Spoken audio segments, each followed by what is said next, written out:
Hello everyone, আজকে আমরা discuss করব যে বাচ্চাদের নিউমোনিয়া কিভাবে হয়। তো সেটারই আজকে আমরা একটা পিক্টোরিয়াল মানে ছবি দিয়ে দেখবো, বোঝার চেষ্টা করব যে ভাইরাস ব্যাকটেরিয়া কি করে বাচ্চার দেহে ঢুকছে আর কি করে এই নিউমোনিয়াটি করছে। আর নিউমোনিয়া করলে কি কি সাইন সিমটমস মানে কি কি প্রবলেম বাচ্চাদের হতে পারে, কখন ডাক্তার কাছে নিয়ে যেতে হবে, আর কখন আপনারা বাচ্চাদের নিউমোনিয়ার জন্য অ্যান্টিবায়োটিক খাওয়াবেন আর কখন খাওয়াবেন না, আর কি কি ট্রিটমেন্ট করবেন। কারণ অনেক বাবা-মারা আদৌ বুঝতে পারে না যে বাচ্চার নিউমোনিয়া হয়েছে কিনা বা বাচ্চাদের শ্বাসকষ্ট হচ্ছে কিনা। ২ নম্বর, অনেক বাবা-মারাই বুঝতে পারেন না যে বাচ্চাদের নিউমোনিয়া হওয়ার আগেই বাচ্চাদের বিনা কারণে অ্যান্টিবায়োটিক খাইয়ে দেয়। যার জন্যে বাচ্চাদের পরবর্তীকালে যদি নিউমোনিয়া হয় তখন অনেক অ্যান্টিবায়োটিকে রেজিস্ট্যান্স তৈরি হয়ে যায়। তো আজকে সেই জন্যই আমরা জানতে চাইবো যে নিউমোনিয়াটি কি? নরমাল জ্বর, সর্দি, কাশি হলেই কি সেটি নিউমোনিয়া? কি সেটি নিউমোনিয়া নয়? তো আজকে আমরা সেটা নিয়ে ডিসকাস করব। তো চলুন ডিসকাস করি। সবার ফার্স্ট হচ্ছে নিউমোনিয়া কাকে বলা হয়? ডেফিনিশন কি নিউমোনিয়ার? তো নিউমোনিয়া কাকে বলা হয়? যে কোনো ইনফেকশন যদি লাংয়ের প্যারেনকাইমাকে ইনভলভ করে। তার মানে কি? যেটি দেখছেন এটি হচ্ছে একটি লাং। এই যে লাং, এটির মধ্যে থাকে একটা বড় লম্বা নল। এই লম্বা নলটিকে বলা হয় ব্রঙ্কাস বা ব্রঙ্কিওলস বলা হয়। আর সেটি গিয়ে শেষ হয় একটি বেলুনের মতো জিনিসে, যাকে আমরা বলি অ্যালভিওলাই। তো এটিকে বলা হয় অ্যালভিওলাই আর এটিকে বলা হয় ব্রঙ্কাস। তো নরমালি আমরা যখন শ্বাস নেই তখন হাওয়াটি নাক থেকে ফুসফুসের মধ্যে যাওয়ার জন্য এই নলের ভেতর থেকে গিয়ে সেটি গিয়ে সবার লাস্ট নলটি শেষ করে একটি বেলুনের মতন জায়গাটিতে গিয়ে শেষ হয় আর বেলুনটি ফোলাতে থাকে। তো এই যে এই নল আর এই বেলুনটি, এই বেলুনটির মধ্যে যদি কোনো রকম ইনফেকশন হয় তাহলে আমরা তাকে বলি নিউমোনিয়া। আম আর এই যদি এই নলের মধ্যে কোনো ইনফেকশন হয় তাকে আমরা বলি ব্রঙ্কাইটিস বা ব্রঙ্কিওলাইটিস। তাহলে এটি হচ্ছে নিউমোনিয়ার ডেফিনেশন যে যদি নলের ভেতর ইনফেকশন হয় তাহলে আমরা বলি ব্রঙ্কাইটিস বা ব্রঙ্কিওলাইটিস, আর যদি এই বেলুনের মধ্যে ইনফেকশন হয় তাকে আমরা বলি নিউমোনিয়া।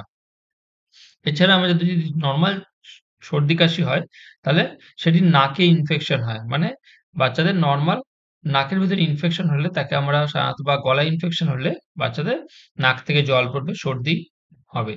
তো সেটিকে আমরা বলি রাইনাইটিস। সেটি নিউমোনিয়ার মধ্যে নয়। তো এইজন্য আমরা এটিকে ডেফিনিশন হলো নিউমোনিয়া যে এই অ্যালভিওলাই মানে এই যে এই ব্যাগটা বায়ুভর্তি থলি, এই থলিতে ইনফেকশন হলে তাকে আমরা বলবো নিউমোনিয়া। আর এই নালীর মধ্যে ইনফেকশন হলে তাকে আমরা বলবো ব্রঙ্কিওলাইটিস বা ব্রঙ্কাইটিস। এইবার আমরা চলুন দেখি একটা নরমাল লাং কেমন দেখতে হয়। এতক্ষণ যেটা বললাম যে নরমাল লাং হচ্ছে আমাদের এই যে শ্বাসনালীটি, এটিকে বলা হয় ট্রাকিয়া। তো এই ট্রাকিয়াটি সাধারণত আমাদের শ্বাসটি অক্সিজেন যখন নেই তখন এই ট্রাকিয়ার ভেতর থেকে অক্সিজেনটি এসে এই নালীর ভেতর থেকে গিয়ে গিয়ে লাস্টে এই ব্যাগের মধ্যে গিয়ে জমা হয়। ওই ব্যাগের বা থলিটিকে বলা হয় অ্যালভিওলাই। তো এর মধ্যে জমা হয় তখন এখান থেকে অক্সিজেনটি বডিতে যায় আর এখান থেকে বডির যে কার্বন ডাই অক্সাইড তৈরি হয় সেটি এই নালী থেকে বাইরে বেরিয়ে চলে আসে। তো এই যে এই নালীর মধ্যে থেকে যেমন অক্সিজেন এয়ার যাচ্ছে তেমন অনেক সময় আমরা যদি ভাইরাস ব্যাকটেরিয়াকে নরমাল শ্বাস নিয়ে ভেতরে ঢুকে যায় তো সেই নরমাল ভাইরাস ব্যাকটেরিয়াটি এরকম এখান থেকে গিয়ে এই নালীর ভিতর এসে জমা হতে পারে, বা এখানে যে ব্যাগটি বললাম সেই ব্যাগের মধ্যে এসেও জমা হতে পারে। তো যদি ব্যাগের মধ্যে জমা হয় তাহলে এই যে ব্যাগ, এখানে যে ব্যাগটি ছিল দেখুন এই ব্যাগের মধ্যে এসে জমা হতে পারে। এবার যদি এই নালীর ভেতর জমা হয় ভাইরাস ব্যাকটেরিয়াটি তাকে আমরা বলবো ব্রঙ্কাইটিস। আর যদি ব্যাগের মধ্যে জমা হয় তাকে আমরা বলবো নিউমোনিয়া।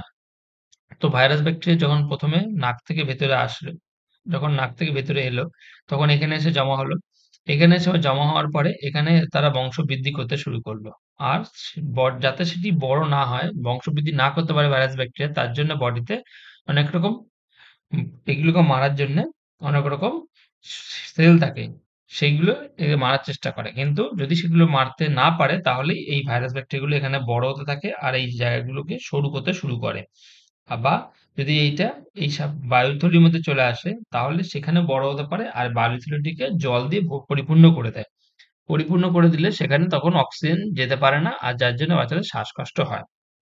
তো চলুন এবার দেখা যাক একটা অ্যাজমা বা চলুন দেখা যাক তাহলে একটা নিউমোনিয়া পেশেন্টের কি করে কি প্রবলেম হচ্ছে। তো এতক্ষণ যেটা বললাম যে এটি হচ্ছে আমরা নরমাল নাক থেকে মুখ দিয়ে শ্বাস নিচ্ছি, সেই শ্বাসটি আমাদের ল্যারিংস ফ্যারিংস ট্রাকিয়া দিয়ে ভেতরে ঢুকলো, ঢুকে নালীর ভেতর থেকে গিয়ে অ্যালভিওলার দিকে জমা হলো। এবার মনে করুন কোনো একটা ভাইরাস ব্যাকটেরিয়া বাচ্চার দেহে ঢুকে গেছে। তো ভাইরাস ব্যাকটেরিয়াটি আমাদের এসে এই নালীর মধ্যে গিয়ে জমা হলো। তো এই নালীর মধ্যে যদি ভাইরাস ব্যাকটেরিয়াটি এসে জমা হয়, তো ভাইরাস ব্যাকটেরিয়াটি যদি এই নালীর মধ্যে এসে জমা হয়, তাহলে সেখানে সেটি বড় হতে শুরু করবে। এটা হচ্ছে একটা নরমাল নালী, যার মধ্যে শুধু এই যে বড় ফাঁকা জায়গাটি, এর মধ্যে থেকে শুধু অক্সিজেনটি যেতে পারবে ভালোভাবে। এবার যদি নালীটির ভিতরে আপনার যে ভাইরাস ব্যাকটেরিয়াটি বড় হতে থাকে, তাহলে নালীটির জায়গাটি ছোট হতে শুরু করবে। এই যে যখন নালীর জায়গাটি ছোট হয়ে যাবে, তখন আমাদের কি হবে? শ্বাস নিতে কষ্ট হবে। কারণ নালীটি ছোট হয়ে গেলে, যেমন একটা বড় নালীর ভিতর থেকে অনেকটা জল পাস করে, সেরকম একটা ছোট নালীর ভিতর থেকে অল্প জল পাস করতে যেমন কষ্ট হয়, সেরকম যদি নালীটি ছোট হয়ে যায়, তাহলে অক্সিজেন এই বুকের ফুসফুসের ভেতরে ঢুকতে অসুবিধা হবে। তো অক্সিজেন ঢুকতে পারবে না, আর কার্বন ডাই অক্সাইড যেটা ঢুকে তৈরি হয়েছিল, সেটা বেরোতে পারবে না। যার জন্য বাচ্চাদের শ্বাসকষ্ট শুরু হয়। তো যাতে এই জিনিসটি না জমে, জিনিসটি না জমে, তার জন্য আমাদের এখানে যে রিসেপ্টর থাকে, যে নার্ভগুলো থাকে, সেই নার্ভগুলো সাধারণত আমাদের স্টিমুলেশন হয়। কোনো কিছু জমা হলে সেই নার্ভগুলো সেখানে স্টিমুলেশন করে। স্টিমুলেশন করলে সেখানে, মানে এখানে গিয়ে যে নার্ভগুলো থাকবে, সেই নার্ভগুলো এই ভাইরাস ব্যাকটেরিয়াগুলোকে জমতে দেবে না।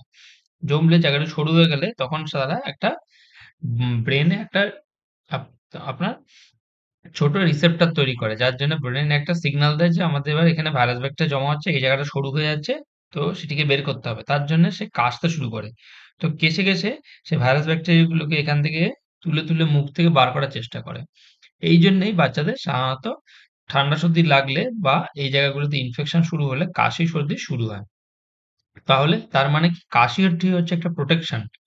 কাশি খারাপ জিনিস নয়। কাশিটা হলো প্রোটেকশন, যাতে কোনো রকম ভাবে কফ জমতে বুকে না পারে। তো যেটা এতক্ষণ বললাম, যে এটি হচ্ছে নরমাল একটা শ্বাসনালী, যেখানে থেকে অক্সিজেনটি ভালো করে ঢুকতে পারবে। কিন্তু যদি শ্বাসনালী সরু হয়ে যায়, তাহলে অক্সিজেন ঢুকতে অসুবিধা হবে।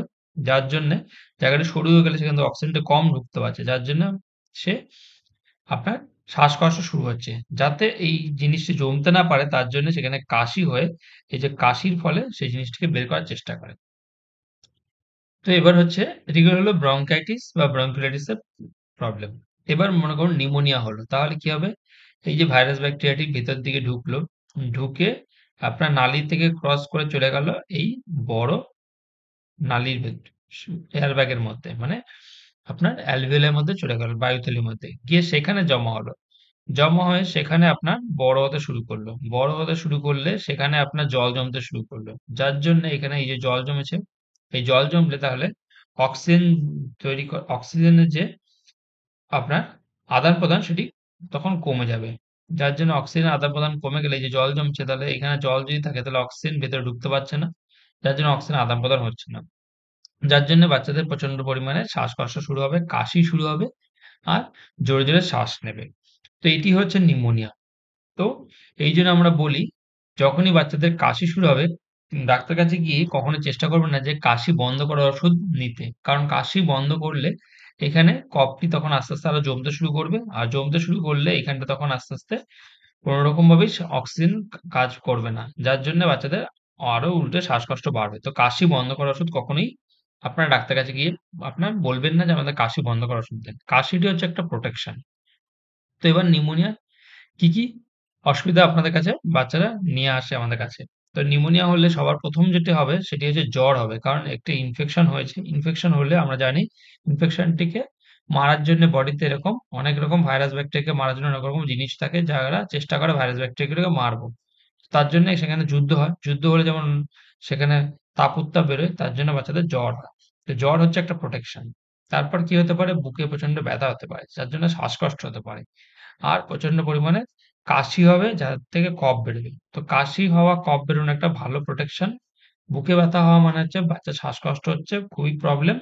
আর জ্বর হওয়ার একটা প্রোটেকশন, যাতে বডিতে অ্যান্টিবডি যাচ্ছে, বডিতে আপনার ইমিউনিটিতে আছে, যার জন্য ভাইরাস ব্যাকটেরিয়া মারার চেষ্টা করছে। তো সেই জন্যে এই সমস্ত প্রবলেম গুলো হবে নিউমোনিয়া হলে। এবার নিউমোনিয়া হলে আপনারা কি করে ট্রিটমেন্ট করবেন? তো নিউমোনিয়া হলে আপনারা সঙ্গে, সঙ্গে ডাক্তারের কাছে নিয়ে যাবেন। কারণ নিউমোনিয়া হলে বাচ্চাদের যে প্রচন্ড কাশি হচ্ছে, এবার সেই কাশির জন্যে বাচ্চাদের প্রচন্ড নাক থেকে জল পড়বে, কাশি হবে, জ্বর হবে। যার জন্য বাচ্চাদের আপনারা ডাক্তারের কাছে নিয়ে যাবেন। এবার নিউমোনিয়া সাধারণত ভাইরাস থেকেও হতে পারে, ব্যাকটেরিয়া থেকেও হতে পারে, আবার আপনার ফাঙ্গাস থেকেও হতে পারে। তো কি করে বুঝবো কোনটা থেকে হয়েছে? সেটা আপনারা ডক্টররাই সাধারণত দেখলে বুঝে যাবে। ডক্টরদের কাছে নিয়ে যাবেন। যদি বাচ্চার নিউমোনিয়া হলে সাধারণত জ্বর হয়। জ্বরটি কিছুক্ষণ থাকে, জ্বরের ওষুধ খেলে জ্বর কমে গেল। তারপরে বাচ্চা সুস্থ দিব্যি খেলাধুলা করছে। আবার জ্বর এলো, আবার বাচ্চা নিতে শুয়ে পড়ছে। তার মানে ভাইরাস জাতীয় কারণে হয়েছে। যদি ব্যাকটেরিয়া জাতীয় কারণে হয়ে থাকে তাহলে বাচ্চাদের জ্বর যখন কমে যাবে তখনও বাচ্চা নিতেই শুয়ে থাকবে। তার মানে খুব অসুস্থ হয়ে থাকবে। তার মানে ব্যাকটেরিয়া হয়েছে। তো আপনারা সঙ্গে, সঙ্গে ডক্টর কাছে নিয়ে যাবেন। ডাক্তার আপনার ওষুধ প্রেসক্রাইব করবে। কাশি বন্ধ করার ওষুধ খাওয়াবেন না। উল্টে কাশি বাড়ানোর ওষুধ খাবেন যাতে কাশি হয়ে, হয়ে কফটি বেরিয়ে যায়। আর এই যে শ্বাসনালীটি বললাম যে ছোট হয়ে গেছিল, সরু হয়ে গেছিল, সরু শ্বাসনালীটিকে বড় করার জন্য আমরা নেবুলাইজার মানে গ্যাস দিয়ে থাকি। তো গ্যাস দিলে এই যে সরু নালীটি আস্তে, আস্তে খুলে যায়, বড় হয়ে যায়। আর এটি কি করে নিউমোনিয়া থেকে প্রিভেন্ট করবেন নিজেকে? বা বাচ্চাদের দূরে রাখবেন। ভালো করে হাত ধোবেন। ঠিক মতো হেলদি খাবার-দাবার খাওয়াবেন। মুখে মাস্ক পরে থাকতে হবে সবসময়। বাইরে যখন বেরোবে, বাড়িতে যখন থাকবে তখন মুখে মাস্ক পরে থাকতে হবে। বাইরে যখন বেরোবে, বাড়িতে কারো ঠান্ডা সর্দি লাগলে সেজন্য বাচ্চা থেকে দূরে থাকে। তো এগুলো হলেই আপনারা বাচ্চাদের নিউমোনিয়া থেকে দূরে রাখতে পারবেন। তো আজ আমরা বুঝলাম যে বাচ্চাদের কি করে নিউমোনিয়া হয়। তো বাচ্চাদের যখনই জ্বর, সর্দি, কাশি লাগবে, যখনই বাচ্চাদের শ্বাসকষ্ট হবে বা প্রচন্ড বুকের মধ্যে ঘড়ঘড় সাই, সাই শব্দ হবে, সঙ্গে, সঙ্গে আপনারা ডাক্তারের কাছে নিয়ে যাবেন। এটি হচ্ছে নিউমোনিয়ার ১ম সাইন। Thank you.